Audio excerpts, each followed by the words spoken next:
제가 로스쿨을 가기로 결정한 게 저한테도 쉽지 않은 일이었어요. 모험이었습니다. 당면한 문제는 시간과 저에 대한 확신이 없다는 점이었습니다. 일단은 그냥 제자리에서 버티면서 기계적으로 일하고 공부하고 노력하는 것. 이 고생을 견디는데도 어느 정도는 내성이 있어야 잘 견뎌지더라고요. 직장을 그만두는 것도 사실 이 금액이 얼마나 큰가를 따지는 걸 떠나서요. 이제 빚을 내서 쌀을 사 먹는 형편이다 보니 이 정도 돈이 나오는 걸 포기하고 공부하러 가겠다. 그렇게 결심하고 말하는 게 결코 쉽지는 않았습니다. 그래서 4개월의 시간 동안 결국 시험 2개를 준비를 해야 되는 거예요. 다행스럽게도 토익은 고득점이 나와줬고 리트 시험도 제가 목표한 학교를 지원해볼 만한 성적은 나와줬어요. 그러고 나니 접수비가 문제였습니다. 평일에는 사무직 아르바이트를 하고 또 그 중간중간에 면접 스터디를 병행하고 독서를 하고 되돌아보면요.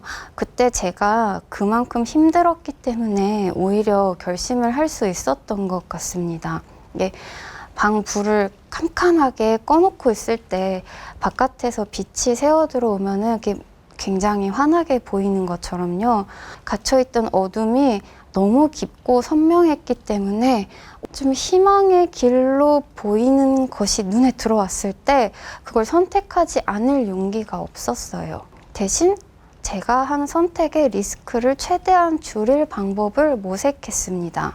필요한 금액을 마련하고 로스쿨에 입학하고 나니 좀 놀라운 사실을 알게 됐습니다. 선행 공부를 안 하고 온 사람이 저 한 명밖에 없었어요. 이제 아는 분들은 다 아시겠지만 법학이라는 게 일단 처음에 그 낯선 개념을 받아들이는 데 시간이 걸리고요. 또 목차랑 얼개, 구조가 중요하고 암기가 필요한데 양이 몹시 방대합니다. 그래서 같은 책을 몇 번이나 반복해서 봤냐 하는 그 회독수라는 게 몹시 중요해요. 근데 저는 한 번도 안 봤고 다른 친구들은 적어도 한 번에서 3번까지는 보고 왔더라고요. 제가 로스쿨 1학년 여름방학 때 한번 아무도 없는 복도에서 울었던 적이 있습니다. 이제 그날따라 좀 서러웠거든요. 이제 공부도 잘 안 되는 것 같고 나는 남들보다 너무 공부하기 안 좋은 조건에 있는 것 같았습니다. 제가 좀 이렇게 착하게 생겼기 때문에 친구들이 제가 공부를 잘하는 줄 알았어요. 근데 제가 1학년 1학기 때 성적이 정말 형편없었거든요.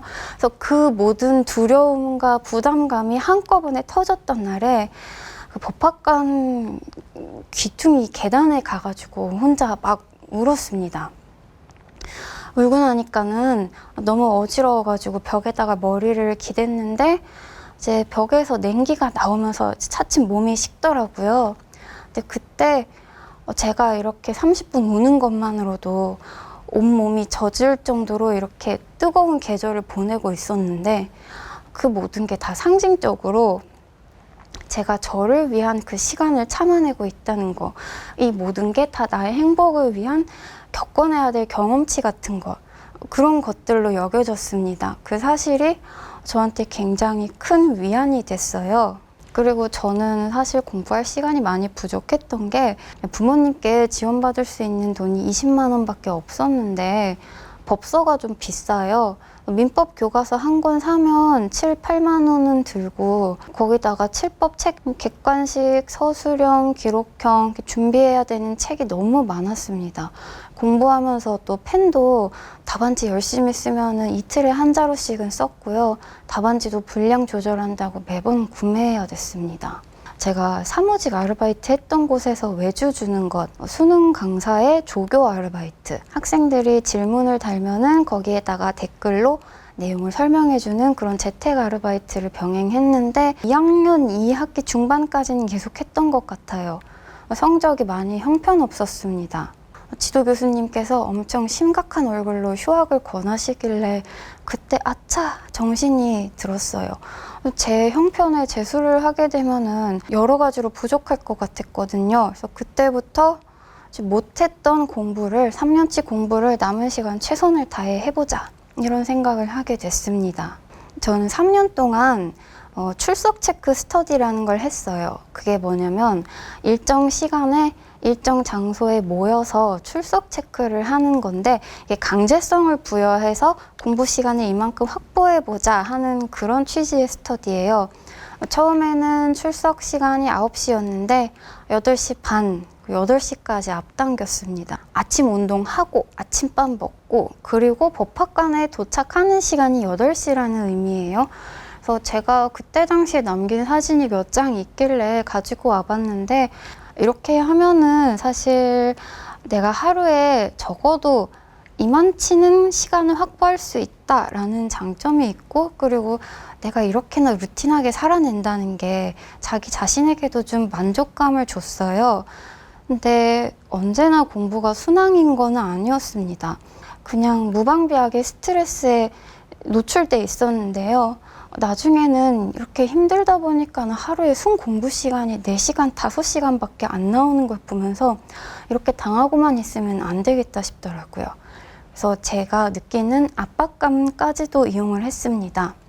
근데 이렇게 좀 마음이 힘들다고 공부를 안 하면 내년, 내후년에 합격자 발표 명단이 났을 때 내 이름만 딱 빠져 있을 텐데 그래도 괜찮겠어? 제 자신에게 이제 그런 말들을 자꾸 하면서 저를 어떻게든 압박하고 협박하고 어떻게든 공부해내고 버텨내려고 노력을 했습니다. 제가 그렇게 3년을 보냈다 보니 합격 발표일의 기억이 아직도 선명해요. 제가 실무수습 변호사로 일을 하고 있었는데 하루 종일 손에 일이 안 잡혔습니다. 거의 퇴근하는 6시가 임박했는데도 발표가 안 났어요. 계속 긴장하고 있다가 막 다리가 후들후들 떨리는 상태로 합격자 명단을 봤습니다. 손을 이렇게 덜덜덜 떨면서 스크롤을 내려서 보니 거기에 제 이름이 있었습니다. 그때 제가 느낀 감정이 순도 100%의 기쁨이 아니었어요. 살면서 힘들었던 일들이 먼저 스쳐 지나갔고요. 갑갑하고 화나고 어디 가서 소리라도 지르고 싶었던 그런 일들이 먼저 떠올라가지고 제가 가슴속에서 막 큰 소리가 터져나오려는 걸 참기가 힘들 정도였습니다. 제가 3년을 어떻게든 마치고 나서 돌아보니 로스쿨 진학을 결심했던 그때가 제 삶의 전환점이었다는 생각이 들었어요.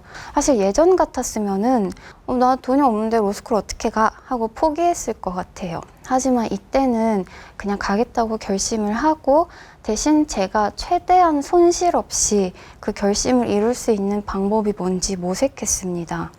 그 전까지는 저는 일단 삶의 구멍을 메우면서 사는데 급급했습니다. 어느 날부턴가는 그렇게만 해서는 내가 원하는 만큼 행복하기는 힘들겠다는 생각이 들었어요.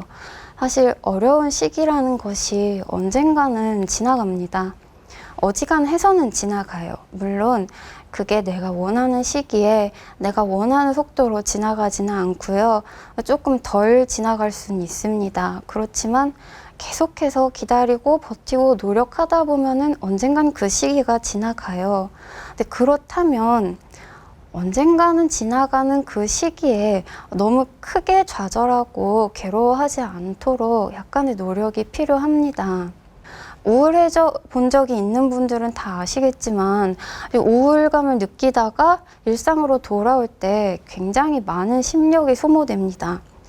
근데 이 힘든 시간을 버티는 분들은 사실 큰 틀에서는 나를 위해서 그 시간을 버티는 거잖아요. 근데 행복해지려고 그 시간을 버티는데 그 시간을 버티는 게 너무 힘들어 버리면은 원래 행복이라는 그 목표마저도 불투명해질 수 있습니다.